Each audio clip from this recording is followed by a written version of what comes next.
councillor is Ewan Wilson. Again, thank you for the opportunity. I'm Ewan Wilson and I'm standing in the Western Ward for the Hamilton City Council.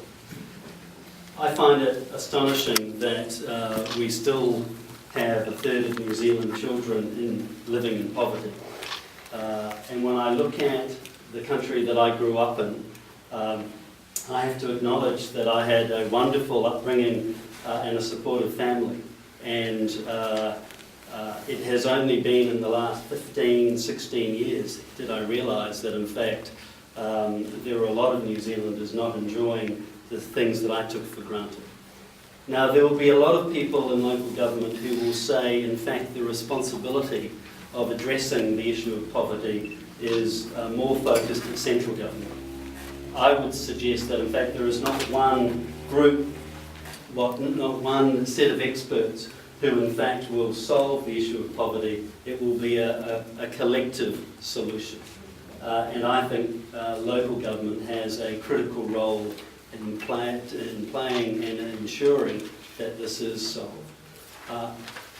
Clearly, issue of funding is a significant challenge in these tight economic times, but I expect and I would want to have a city where our children go to school and they're not hungry, that they have an opportunity to go through a meaningful education and that they have a future to make a real contribution to New Zealand society. So I think, yes, council should play a role, and I'm open to hear about all sorts of ideas, how you see that unfold.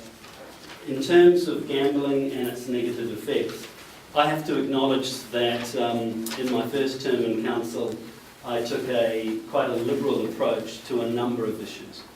And very quickly I learned that in fact one of the most essential steps in being a good city councillor was to listen to the community that we're supposed to be representing. And that will mean occasionally that our initial gut reaction needs to be reviewed and needs to be considered. And over time I've grown to recognise some of that. So I'm, for one, very comfortable with the fact that in regards to pokie machines that we should have a sinking lid policy. And certain other issues, whether it's brothels, that in fact Hamilton's position is one of quite a conservative city, and I'm happy to reflect that because that's the message I'm certainly getting from a large portion of the populace. So again, to recap, my dream is that we live in a city, in a country that I was used to and a lot of people aren't enjoying. That council does have a role to play, whether that's through funding, but at the end of the day, these are issues we can handle.